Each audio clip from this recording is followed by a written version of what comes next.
नमस्कार, मैं हूं अभिषेक मिश्रा और आप देख रहे हैं मेरे साथ खास बात। खास बात में आज आपकी मुलाकात कराएंगे नगर विकास प्रमुख सचिव मनोज कुमार सिंह जी से। मनोज कुमार सिंह जी, आपका बहुत बहुत स्वागत है हमारे खास बात शो में। और आप 1988 बैच के आईएएस अफसर हैं। तमाम जगह रहे, आप अभी प्रतिनियुक्ति पे थे, केंद्र में काम कर रहे थे पर्यावरण में। अपने उस पूरे कार्यकाल के बारे में अगर बताएं। नमस्कार और धन्यवाद मुझे आपके साथ आज ये बात करने का मौका मिला। मैं 1988 बैच का ऑफिसर हूँ और यूपी में 5 जिलों में 7 साढ़े 7 साल तक डिस्ट्रिक्ट मजिस्ट्रेट रहा हूँ, जिसमें मुरादाबाद, अलीगढ़, नोएडा, ललितपुर, पीलीभीत ये ज़िले रहे हैं।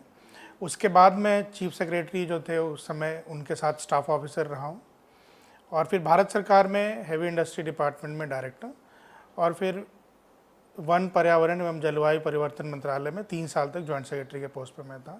उसके बाद मैं यहाँ प्रमुख सचिव के पोस्ट पर आया हूँ। स्टेट में भी मैं पहले ग्राम विकास विभाग में काफ़ी लंबे समय तक आयुक्त और प्रमुख सचिव के रूप में रहा हूँ। इसके अलावा टूरिज़्म और कल्चर डिपार्टमेंट में मैंने काम किया है। सर, आपका जो अनुभव रहा बड़ा लंबा रहा। आपने हर जगह जिले स्तर से लेके प्रशासन के स्तर से लेके आपने केंद्र में मंत्रालय तक के विभाग संभाले, आपने तमाम चीज़ें की। सर, अगर बात कीजिए उत्तर प्रदेश के परिप्रेक्ष्य में, उत्तर प्रदेश के बारे में प्रधानमंत्री जी ने हाल ही में जिस तरीके से व्याख्या की कि यूपी बढ़ेगा तभी इंडिया बढ़ेगा और नए यूपी से ही नए इंडिया का जो सपना देखा जा रहा है वो पूरा होगा। उत्तर प्रदेश में सबसे बड़ी अगर समस्या रही नगर विकास की, शहरी डेवलपमेंट की, अर्बन एरियाज़ के डेवलपमेंट की रही, उसको आप किस तरीके से देखते हैं? इस बार 14,654 करोड़ का प्रावधान किया है, जो पिछली बार से के मुताबिक 28% ज़्यादा है। इस बार क्या आपका इस बजट का? जी हाँ, ये बिल्कुल सही है और जैसा कि आपने बताया, प्रधानमंत्री जी का जो फोकस है विशेष करके अर्बन डेवलपमेंट एरिया पे, ये बहुत ही समय के हिसाब से बहुत ही उपयुक्त चीज़ है। क्योंकि आप देखेंगे जो भी अर्बन सेंटर्स होते हैं वो ग्रोथ इंजन की तरह काम करते हैं और यूपी में अर्बनाइजेशन अगर देश की तुलना करें आप तो उससे 10% कम है। जैसे पूरे देश में लगभग 31% आबादी अर्बन एरिया में रहती है, वो यूपी के कॉन्टेक्स्ट में 9% पे है। लेकिन अगर एब्सोल्यूट नंबर आप देखें अर्बन एरिया में रहने वाले लोगों की, तो यूपी में 4.5 करोड़ लोग अर्बन एरिया में रहते हैं, वो प्रदेश में दूसरे नंबर पे हैं। नंबर 1 पे महाराष्ट्र आ गए, बट एब्सोल्यूट नंबर में यूपी दूसरे नंबर पे है। यानी अगर सिर्फ आप अर्बन के कॉन्टेक्स्ट में बात करें तब भी यूपी में जो स्कीम्स अर्बन डेवलपमेंट के लिए चल रही हैं उनका प्रॉपर इम्प्लीमेंटेशन बहुत ज़रूरी है। अगर वो कंट्री लेवल पे आपको अर्बन एरियाज़ में एक उछाल या डेवलपमेंट की ज़रूरत है या उसको अचीव करना उस टारगेट को। और वही वजह है कि अमृत योजना में भी बहुत बड़ा करीब 11,000 करोड़ का प्लान आउटले है और स्वच्छ भारत मिशन में, स्मार्ट सिटी में भी आप देखेंगे तो 99 शहर जो देश में चयनित हैं उसमें सर्वाधिक 10 शहर उत्तर प्रदेश के हैं। इसी कॉन्टेक्स्ट में मैं आपको बताना चाहूँगा कि जो ये 14,000 करोड़ का बजट है स्टेट गवर्नमेंट का इस साल और अगले साल के लिए, और इस साल करीब 11,400 करोड़ का बजट है, इसमें बहुत बड़ा कंपोनेंट एक सेंट्रली स्पॉन्सर्ड जो स्कीम्स हैं, अमृत, स्मार्ट सिटी, स्वच्छ भारत मिशन, इनके मैचिंग ग्रांट है। साथ में एक बहुत इंपॉर्टेंट स्कीम जो इस डिपार्टमेंट में है वो नमामि गंगे का है और सबसे ज़्यादा स्कीम्स जो नमामि गंगे में स्वीकृत हैं वो उत्तर प्रदेश में है और गंगा का सबसे लंबा हिस्सा लगभग 1200 किलोमीटर वो भी उत्तर प्रदेश के अंदर पड़ता है। और जो सबसे बड़े शहर हैं औद्योगिक दृष्टि से या अर्बन सेंटर्स के रूप में, उसमें भी काफ़ी बड़े संख्या में शहर यूपी में पड़ते हैं। इसीलिए जो गंगा के काम का भी फोकस है वो कानपुर, इलाहाबाद, बनारस, गढ़, नरौरा इन पे है ताकि डाउनस्ट्रीम में उसका इम्पैक्ट दिख सके। और सभी स्कीम में अगर आप एक एक करके देखेंगे तो यूपी में इनमें अच्छे लक्ष्य हासिल करना बहुत ज़रूरी है। चाहे जैसा कि मैंने बताया टोटल अर्बन पॉपुलेशन एक बड़ा हिस्सा है, साथ ही अगर आप सेंसस 2011 की बात करेंगे तो उसमें जितने लोग जिनके पास पेयजल की सुविधा नहीं थी, उस क्रम में यूपी की करीब 30 लाख परिवार हैं जिनके पास पेयजल की सुविधा नहीं थी। उसी तरह घर में स्वच्छ शौचालय की जो बात है वहाँ भी वो फिगर 22 लाख की है जहाँ की स्वच्छ शौचालय लोगों के यहाँ नहीं है। तो यानी इस सरकार ने जो एक प्राथमिकता तय की है अपनी कि 1 साल के अंदर अर्बन एरियाज़ में जितने भी घर हैं उन सभी घरों को पेयजल की सुविधा उपलब्ध करानी है और सभी घरों में व्यक्तिगत शौचालय उपलब्ध कराने हैं। जी सर, आपने जिस तरीके से बताया कि जो केंद्रीय योजनाएं हैं उसको लेकर बजट का प्रावधान जो किया है सबसे ज़्यादा है और उन पे आप लोगों का टारगेट भी रहना है कि प्रधानमंत्री की जो योजनाएं, केंद्र की जो योजनाएं हैं वो सब तक पहुँचे, अंत्योदय तक सरकार का कहना है कि वहाँ तक पहुँचे। अमृत योजना की बात की जाए तो अमृत योजना को लेकर नगर विकास मंत्रालय ने क्या टारगेट सेट किया है और कब तक सर्वाधिक लोगों को तक पहुँच सकती है? देखिए, अमृत योजना में एक बहुत महत्वपूर्ण योजना है। इसमें 11,400 करोड़ का बजट है हम लोगों का और सैप कहलाता है ये, स्टेट एक्शन प्लान सैप 1, 2, 3। तो इसमें हम लोगों के पास 11,000 करोड़ रुपए का काम करना है हम लोगों को और हम लोगों ने ये टारगेट किया हुआ है कि अभी तक हम लोग करीब 6,000 करोड़ के प्रोजेक्ट सैंक्शन कर चुके हैं। लेकिन जो सैंक्शन प्रोजेक्ट्स हैं और जो टेंडर्ड आउट प्रोजेक्ट्स हैं, इसमें एक बहुत बड़ा गैप है, लगभग 3,000 करोड़ रुपए का गैप है। तो हम लोगों को पहला टारगेट है कि ज़्यादा से ज़्यादा जो सैंक्शन प्रोजेक्ट हैं इनका टेंडर फाइनल हो जाए ताकि इस पे तेज़ी से काम शुरू हो सके। और दूसरा मेन टारगेट है कि 11,000 करोड़ तक के प्रोजेक्ट्स सैंक्शन कराए जाएं जितनी जल्दी हो सकता है। अभी सैप 3 रिवाइज़ किया गया है और वो रिवाइज़ करके भारत सरकार को भेज दिया गया है। मेन जो इसमें हम लोगों का ऑब्जेक्टिव है वो ये है कि हर घर को पेयजल सुविधा उपलब्ध कराई जाए और हर घर को सैनिटेशन का फैसिलिटी उपलब्ध कराया जाए। इसमें मैं आपको बताना चाहूँगा कि ये एक बहुत एक्सपेरिमेंटल बेसिस पे और बहुत इनोवेटिव तरीके से पहली बार लगभग 1,400 करोड़ के इस योजना के अंतर्गत हाउस होल्ड कनेक्शंस सीवरेज के लिए स्वीकृत किए गए हैं। अभी तक पिछले 25 साल से हम लोग जो सीवेज ट्रीटमेंट प्लांट्स बनाते थे या सीवर लाइन बनाते थे उसमें हमारा काम नाला टैपिंग यानी कि आप सीवेज पंपिंग स्टेशन या मेन पंपिंग स्टेशन और फिर सीवेज ट्रीटमेंट प्लांट बनाते थे, लेकिन घरों में कनेक्शन देना ये कभी नहीं करते थे। और जो भी सीवर लाइन ले करके और उनको घरों से कनेक्ट करके और फिर सीवरेज एक क्लोज नेटवर्क सिस्टम होता है, अगर वो क्लोज नहीं है तो वो अपने लक्ष्य को प्राप्त नहीं कर सकता है। अभी तक घर का सीवेज नाले में गिरता है, नाले को आप टैप करके ले जाते हैं और ट्रीट करते हैं, तो आप ज़्यादा पानी को पॉल्यूट करते हैं रादर देन कि आप ट्रीट कर रहे हो। तो ये पहली बार राज्य सरकार ने 1,400 करोड़ रुपए के लगभग 7 लाख घरों में सीवरेज कनेक्शन के लिए स्वीकृत किया है और इसमें हम लोग का टारगेट है कि 1 साल के अंदर इनको घरों को कनेक्ट किया जाए और उन सीवेज को एक क्लोज सिस्टम में STP तक ले जाकर और उसको ट्रीट किया जाए। तो जैसा कि मैंने बताया, अमृत योजना में पहला टारगेट है सभी घरों को पेयजल सुविधा देना, दूसरा लक्ष्य है सभी घरों को ऑन साइट सैनिटेशन फैसिलिटी देना और जहां भी सीवर लाइन पड़ चुकी है और STP की व्यवस्था है वहां पे घरों को सीवर कनेक्शन से जोड़ना। सर, ये तो रही बात अमृत योजना की। प्रधानमंत्री नरेंद्र मोदी हों चाहे मुख्यमंत्री योगी आदित्यनाथ, सबने स्वच्छ भारत मिशन अपनी शुरुआत पहले दिन की झाड़ू उठा के की थी, तमाम जगह झाड़ू लगाई थी और ये एक संदेश दिया था कि सफाई होना चाहिए और ये जो नैतिक जिम्मेदारी थी वो नगर विकास की होती है कि वहाँ पे साफ कराए। आप प्रमुख सचिव हैं, आपकी जिम्मेदारी है कि आपके अधिकारी और आपके नीचे जो काम कर रहे हैं जिनको ये जिम्मेदारी दी गई है कि सफाई करें वो उनको करना चाहिए, लेकिन ऐसा होता नहीं है। आज भी जगहों जगहों पर कूड़ा फैला हुआ है। इन्वेस्टर समिट कराई, पूरा लखनऊ चमक गया, लेकिन जो इंटरनल अर्बन एरियाज हैं लखनऊ के ही राजधानी के, वहाँ पे भी कूड़ा पड़ा हुआ है। तो इस तरीके की समस्याओं को कैसे आप दूर करेंगे और इसके लिए क्या सख्त कदम आप उठा रहे हो? देखिए, नगर पालिका अधिनियम हो या नगर निगम अधिनियम हो, इन दोनों में अर्बन लोकल बॉडीज़ का सबसे पहला जो जिम्मेदारी है वो सफाई और स्वच्छता सुनिश्चित करना है और उससे जो लिंक्ड है हेल्थ का इशू। तो ये पहली जिम्मेदारी है, इससे किसी को इनकार नहीं हो सकता और सरकार ने इस पे सबसे ज़्यादा फोकस किया हुआ। चाहे वो केंद्र की सरकार हो या मुख्यमंत्री जी हों, वो अपनी हर बैठक में, यहाँ तक कि हर जनसभा में भी स्वच्छता को लेकर जरूर अपना एक स्टेटमेंट देते हैं और ज़रूर अपना एक समय उस पर डिवोट करते हैं, लोगों से आह्वान करते हैं। कई सीरीज़ में स्टेप्स लिए गए हैं स्वच्छता सुनिश्चित करने के लिए और आप इसका परिणाम जो अभी स्वच्छ सर्वेक्षण चल रहा है उसमें आप देखेंगे। पिछली बार शुरू के 100 शहरों में उत्तर प्रदेश का सिर्फ एक शहर था, बनारस, और आखिर के 100 शहरों में यूपी के कई शहर थे। इस बार जिस रणनीति के साथ और जिस योजना के साथ काम कर रही है सरकार, उसमें आप देखेंगे कि इस रिज़ल्ट में बहुत उलटफेर होगा और शुरू के शहरों में, मतलब सबसे स्वच्छ शहरों में यूपी के कई शहर शामिल होंगे। इस दिशा में हम लोग काम कर रहे हैं और नगर निगम के लोग भी काम कर रहे हैं। जो स्टेप्स लिए गए हैं उसमें यह है कि हर ज़िले में एक डिस्ट्रिक्ट प्रोग्राम मैनेजर अपॉइंट करके भेजे गए हैं, जो कि स्वच्छता पे ही सिर्फ काम कर रहे हैं, और वो जो निकाय के लोग हैं उनके साथ मिलकर लोगों का व्यक्तिगत शौचालय हो वो बनाना, या जो कम्युनिटी टॉयलेट हो, पब्लिक टॉयलेट हो, नए बनाना, और जो पुराने ख़राब हालात में हैं उनको रेट्रोफिट करना और उनकी मेंटेनेंस करना।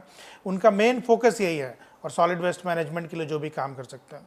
आपको जानकर ये खुशी होगी कि जो नए निर्वाचित हुए हैं अध्यक्ष और मेयर्स, उनकी एक दिन की वर्कशॉप हुई थी उनके इलेक्शन होने के, निर्वाचित होने के तुरंत बाद, और उसमें माननीय मंत्री जी ने और माननीय मुख्यमंत्री जी ने बहुत फोकस तरीके से उनको संबोधित किया था और आह्वान किया था।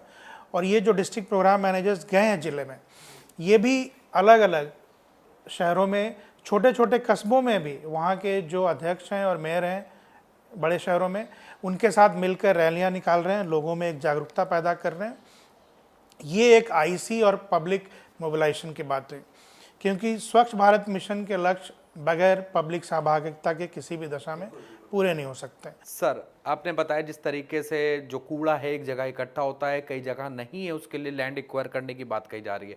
सॉलिड वेस्ट मैनेजमेंट जो एक बहुत इस चीज़ में मददगार साबित हो सकता है, उसको लेकर अब तक सरकारें उदासीन दिखाई दी। ये सरकार लगातार बात कर रही है, लेकिन अमली जामा अभी भी नहीं पहनाया जा चुका है। यहाँ पे लखनऊ में अगर राजधानी में बात की जाए, जिन कंपनियों को काम दिया गया वो काम तो कर रही हैं, लेकिन बहुत से अभी इलाके ऐसे छूटे हुए हैं जहाँ डोर टू डोर कलेक्शन नहीं हो रहा। वहाँ पे प्राइवेट या बांग्लादेशी जो आ रहे हैं, जो कूड़ा उठाते हैं, वो ऑल्टरनेट डेज पे उठाते हैं। कूड़े की ज़्यादा कूड़ा है, प्रोसेस हो नहीं पा रहा। तो इस तरीके से समस्या से निपटने के लिए आप लोगों ने क्या कार्य योजना बनाई? देखिए, सॉलिड वेस्ट मैनेजमेंट, खास करके म्यूनिसिपल वेस्ट, एक चैलेंज है। और अभी जो हम लोगों की रणनीति है वो डोर टू डोर कलेक्शन, उसमें एक बेसिक रिक्वायरमेंट है।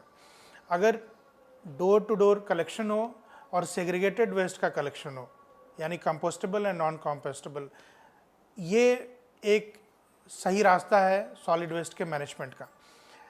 लेकिन अभी भी आप जैसा कह रहे हैं, हम लोग सभी वार्ड्स में डोर टू डोर कलेक्शन की स्थिति में नहीं पहुंच पाए हैं।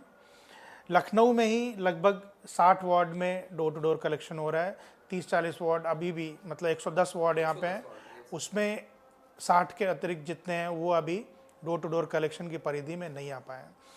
लखनऊ की और बात करें थोड़ी, तो आप देखेंगे यहाँ पे पहले ज्योति इन्वायरोटेक कंपनी थी, अभी इको ग्रीन है। जी, चाइना बेस्ड कंपनी है। यानी ये एक्सपेरिमेंट्स चल रहे हैं कि अब इनकी कंपटीशन हो जाती है, जो पहले से लोग डोर टू डोर कलेक्शन का काम कर रहे हैं। घर के लोगों का फीडबैक ये होता है कि जो पहले से काम कर रहे हैं वो ज़्यादा रेगुलर हैं, ज़्यादा सिंसियर हैं, तो हम फिर इको ग्रीन या इनके लोगों की तरफ क्यों जाएं। बट ये एक चैलेंज है, जहां पहले से काम कर रहे हैं उनके लोगों को एसिमुलेट करके। सर, इस पर एक सवाल है। आपने जैसे बताया कि ये जो कंपनीज काम कर रही हैं, चलिए बेहतर है कि कंपनीज एटलीस्ट यहाँ पर हैं, राजधानी में काम कर रही है, कूड़ा उठा रही है, 60 ही वार्ड तक अभी पहुँची हैं। लेकिन सवाल यहीं पे खड़ा होता है, इससे पहले जो कंपनी थी वो भी काम कर रही थी, उसको सब्स्टिट्यूशन क्लॉज, जो आप लोगों का एग्रीमेंट होता है, उसमें सब्स्टिट्यूशन क्लॉज लगा के उसको हटा दिया गया। बैंक और जो प्रोटोकॉल होता है उसके तहत दूसरी कंपनी को काम दे दिया गया। जिस कंपनी को काम दिया गया उसका अब तक का रिकॉर्ड, उत्तर प्रदेश पे पहली बार वो काम कर रही है, उसका कोई एक्सपीरियंस नहीं, कहीं काम नहीं किया इंडिया में उसने। इतनी बड़े राजधानी का काम उसको दे दिया गया, चलिए दे दिया गया, लेकिन अभी भी उदासीनता है। कूड़े का प्रोसेस का मतलब है घर से निकला कूड़ा सीधे प्रोसेस हो जाए और कूड़ा सड़क पे न दिखाई दे। इसके लिए सर आप लोगों को काम जरूर करना पड़ेगा, क्योंकि ये नैतिक जिम्मेदारी है, तभी स्वच्छ भारत का जो मिशन है वो पूरा होगा। इसके लिए क्या काम करेंगे सर? ये बिल्कुल सही है कि कूड़े को अगर घर से कलेक्ट करें और बगैर सड़क पे उसको रखे हुए आप उसको ट्रांसपोर्टेशन स्टेशन पे या फिर प्रोसेसिंग प्लांट तक पहुंचा दें, ये सबसे सही और वाजिब तरीका है सॉलिड वेस्ट मैनेजमेंट का, म्यूनिसिपल वेस्ट मैनेजमेंट का। लेकिन जैसा कि मैंने बताया, ये सभी जगह अभी संभव नहीं हो पाया। इसके साथ एक और भी चैलेंज है इन प्राइवेट कंपनीज जो आपने बताया कि पहले ज्योति थी और उनको सब्स्टिट्यूशन क्लॉज से के बाद ये दूसरी कंपनी को लाया गया। अब इसमें वो कंपनीज क्यों नहीं काम कर पा रही हैं, ये भी एक देखने की बात है। उनका जो काम करने का वर्किंग मॉडल है वो टिपिंग फी के कॉन्सेप्ट पे बेस्ड है कि आप जितना कूड़ा लेकर जाएंगे सॉलिड वेस्ट प्रोसेसिंग प्लांट तक तो पर टन आपको 1200-1600 रुपये पे किए जाएंगे।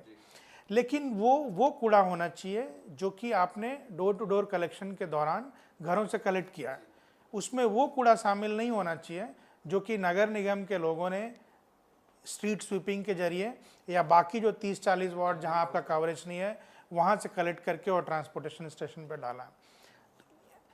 दूसरी बात ये आती है कि एक बड़ा हिस्सा इस टोटल इकोनॉमिक मॉडल में जो ये कंपनीज हैं वो जो प्रोसेस कर रही हैं वेस्ट को उससे निकालने का इनका एक प्रयास होता है। जैसे कि अगर आपने वेस्ट टू कंपोस्ट किया है तो कंपोस्ट को बेचकर उससे पैसा निकालने की बात होगी।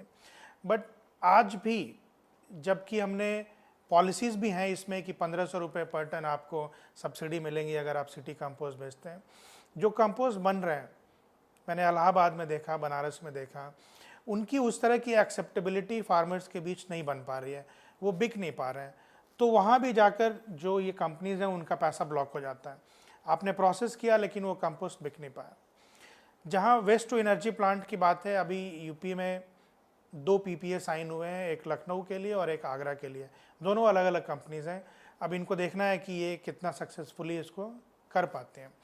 तो ये एक चैलेंज की बात है। बट मैं आपको बताना चाहूँगा अभी इस इन्वेस्टर्स समिट में कई कंपनीज ने इस संबंध में दिलचस्पी दिखाई है और MOU भी साइन हुए हैं लगभग 3000 करोड़ के अलग अलग कंपनियों के साथ। उसमें कुछ वेस्ट टू पैलेट बना रहे हैं और कुछ वेस्ट टू एनर्जी के उनके कॉन्सेप्ट्स हैं। तो ये अभी एक इवॉल्विंग फील्ड है, बहुत इसमें फिक्स्ड कोई अभी तय सॉल्यूशन के रूप में चीज़ें सामने नहीं आ पाई हैं। तो आई थिंक थोड़े और एक्सपेरिमेंटेशन के बाद ये स्टेबलाइज कर सकती हैं। अभी चीफ सेक्रेटरी साहब के इंस्ट्रक्शंस पे एक RFP फ्लोट किया गया है यूपी के लिए, जिसमें कि क्या क्या टेक्नोलॉजिकल ऑप्शंस हो सकते हैं यूपी के परिप्रेक्ष्य में, जो हमारी लोकल बॉडीज़ हैं उनके परिप्रेक्ष्य में। वो लोगों से उसमें एक्सप्रेशन ऑफ इंटरेस्ट मांगे गए हैं और उसमें एक ये भी आइडिया है कि जो एक्सप्रेशन ऑफ इंटरेस्ट देते हैं लोग, उनमें वैलिड टेक्नोलॉजीज़ जो सुटेबल टेक्नोलॉजीज़ हैं उनको इम्पैनल करने के बाद उनके साथ एक रेट कॉन्ट्रैक्ट भी किया जाए। आपको ये बताना होगा कि यूपी में कुछ यूनिकनेस है लोकल बॉडीज़ के साथ। बहुत बड़ी संख्या में लोकल बॉडीज़ ऐसी हैं जिनकी आबादी 50,000 से कम है। अगर आप नंबर में देखेंगे 653 में तो 500-550 ऐसी लोकल बॉडीज़ हैं जिनका 50,000 से कम है। अब उनके लिए जो टेक्नोलॉजिकल ऑप्शंस हैं वो वही ऑप्शंस नहीं हो सकते जो कि लखनऊ या कानपुर जैसे शहरों के लिए हैं। तो ये इस दिशा में कुछ नए चीज़ को निकालने का प्रयास सरकार कर रही है। एक्ट बनाया गया, इस सरकार की सबसे पहली फेरी नीति की अगर बात की जाए वो बनाया गया, उसके लिए एक टाइमलाइन भी रखी गई थी, लेकिन वो अब तक अमली जामा नहीं पहनाया जा सका। इसकी वजह क्या मानते हैं आप? 30 शहरों में जो स्ट्रीट वेंडर्स हैं उनके सर्वेक्षण करने के लिए कंसल्टेंट्स का सिलेक्शन हो गया है और आज ही मैं सुबह इसको रिव्यू कर रहा था कि उसमें सर्वेक्षण जब शुरू किया गया तो उस समय आधार का और जियो टैगिंग का की बात नहीं रखी गई थी। तो कई शहरों में कंपनीज ने सर्वे कर लिया उनका, जैसे लखनऊ में 25,000 स्ट्रीट वेंडर्स का सर्वे हो चुका है। लखनऊ एक शहर है जहाँ की जियो टैगिंग भी हो चुकी है और आधार कार्ड नंबर भी उन 25,000 के डाले जा चुके हैं। लेकिन कानपुर शहर में 14,000 स्ट्रीट वेंडर्स का सर्वे हुआ, लेकिन आधार और जियो टैगिंग 8,000 लोगों की हो पाई। तो इसमें जो स्टेप्स हैं करीब 6 स्टेप हैं। पहला है सर्वे करना और फिर उसके बाद उनको एक आई कार्ड उपलब्ध कराना और एक सिटी स्ट्रीट वेंडर जो समिति बनी है जिसकी अध्यक्षता म्यूनिसिपल कमिश्नर्स कर रहे हैं नगर निगमों में और नीचे आपके चेयरमैन्स कर रहे हैं, उनको सिटी वेंडिंग प्लान अप्रूव करना है। सिटी वेंडिंग प्लान सहारनपुर और अलीगढ़ इन 2 जगहों का अभी सिर्फ बनाया फाइनल हुआ है। हम लोगों ने आज मीटिंग करके ये फाइनल एक निर्णय लिया है कि मार्च के आखिर तक नगर निगमों में जहाँ की सबसे ज़्यादा स्ट्रीट वेंडर्स हैं इनके सर्वेक्षण का काम, जियो टैगिंग का काम और इनके आधार लिंकिंग का काम ये कंप्लीट कर लिया जाएगा। और अप्रैल में आप देखेंगे बड़े पैमाने पर जो स्ट्रीट वेंडर्स हैं उनको आई कार्ड डिस्ट्रीब्यूशन का काम और उनको जिस भी इलाके में जो वेंडिंग के लिए सुटेबल पाएगी street vending city vending committee, वहाँ पे इस्टेब्लिश करने की काम अप्रैल के बाद बहुत तेज़ी से शुरू होंगे। और जो भी उनको इंफ्रास्ट्रक्चर फैसिलिटीज़ इन वेंडिंग एरियाज़ में दिया जाना है वो भी उनको उपलब्ध कराया जाएगा तेज़ी से।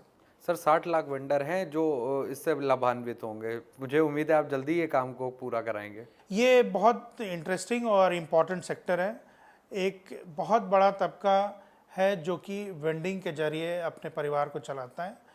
और आज की मीटिंग में ये भी बात हो रही थी और ये भी डिस्कस हो रहा था कि क्या हम इनको प्राइम मिनिस्टर आवास योजना से लिंक कर सकते हैं, जैसे बाकी फाइनेंशियल इंक्लूजन और सोशल सर्विसेज या सोशल सेक्टर स्कीम से जोड़ने की बात है।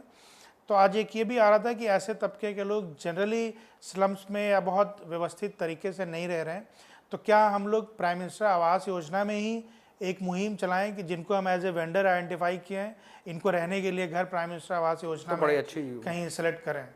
तो मुझे उम्मीद है ये जल्दी आप करेंगे। बिल्कुल बिल्कुल। सर रही बात अब इस बात की करते हैं, अब तक जो आपको विरासत मिला, आप 2017 में ज्वाइन किया आपने यहाँ यूपी आके, इसके पहले की जो सरकार थी नगर, तो बैठकें ही नहीं होती थी, ना प्लानिंग होती थी। तो प्लानिंग नहीं होगी तो एग्जीक्यूशन भी नहीं होगा। निगमों में ठेकेदारों के बकाये नहीं होते थे, बकाये इतने ज़्यादा हो गए हैं कि अभी तक पुरानी सरकारों की फाइलों के अभी जो पेमेंट्स है वो लटके पड़े हैं। वो ठेकेदार परेशान हो रहे हैं। जब ठेकेदार परेशान होता है, कमीशन खोरी होती है, तो ज़रूर जो उच्च क्वालिटी की चीज़ें हैं जो उसको रिजल्ट देना है वो नहीं दे पाएगा। तो भ्रष्टाचार पैमाने जो था वो आकंठ तक था, उसको रोकने के लिए आपने क्या काम किया, और पेमेंट्स जो नहीं हो पाती हैं लोगों की उसके लिए क्या काम किया है? करप्शन को रोकने के लिए जो भी सिस्टमैटिक स्टेप्स लिए जा सकते हैं वो सरकार ले रही है। और सबसे पहले शुरुआत में ये मैंडेटरी कर दिया गया है निकायों में कि सारे ई टेंडर के थ्रू वर्क अवार्ड होंगे। ये एक बहुत बड़ी उपलब्धि है। 653 अर्बन लोकल बॉडीज़, जिसमें बहुत छोटी छोटी निकाय भी हैं जिनकी आबादी 10,000, 20,000, 25,000 तक की है, ऐसे निकायों को भी अब ये मैंडेटरी कर दिया गया है कि आप ई टेंडरिंग के जरिए ही वर्क को अवार्ड कर सकते हैं।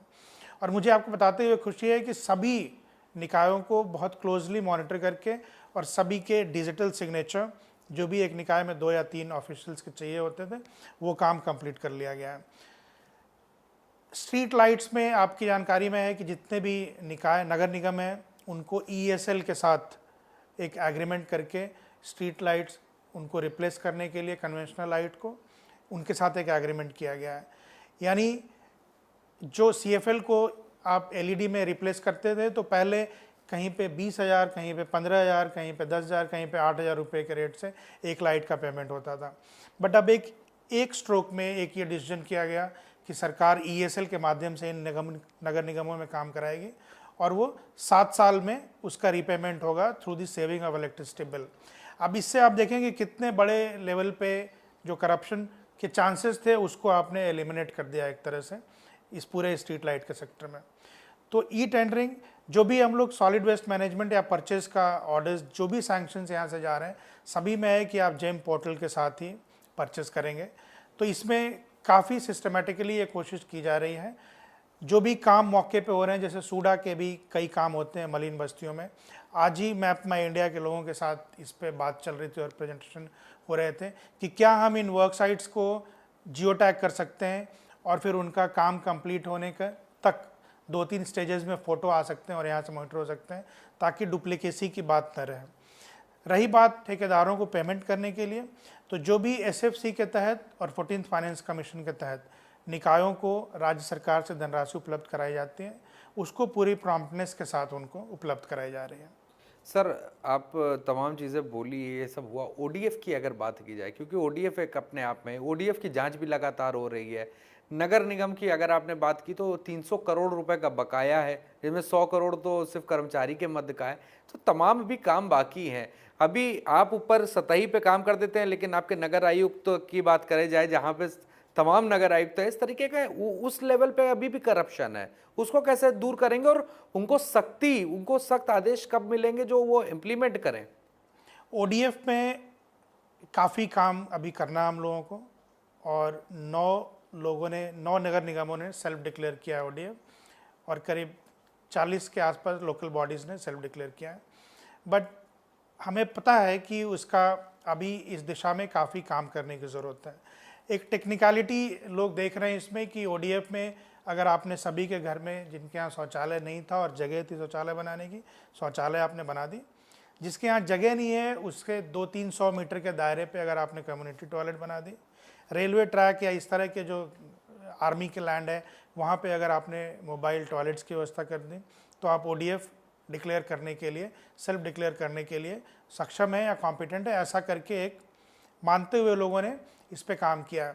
बट असली लक्ष्य जो है कि लोग खुले में शौच के लिए नहीं जाएं, इसको अचीव करने के लिए अभी बहुत मेहनत करने की ज़रूरत है और बहुत प्रयास करने की ज़रूरत है। ये आपने जो 300 करोड़ की बात कही वो लखनऊ नगर निगम में ये स्थिति है। अभी हम लोग प्रयास कर रहे हैं कि यहाँ से उनकी क्या मदद हो सकती है जिससे वो अपना बकायों को लिक्विडेट करें और आगे काम को व्यवस्थित कर सकें। तो ये थे हमारे साथ प्रमुख सचिव नगर विकास मनोज कुमार सिंह। मनोज जी, आपका बहुत बहुत शुक्रिया हमसे बात करने के लिए, और हमें उम्मीद है जिस तरीके से आपने जो जो चीज़ें कही हैं, जो प्लानिंग की, उनको एग्जीक्यूट करें और इस प्रदेश को स्वस्थ और स्वच्छ बनाएं। फिलहाल आज के लिए इतना ही। अगली बार मुलाकात कराएंगे आपकी किसी और शख्सियत से। हमें और हमारी टीम को दीजिए इजाज़त।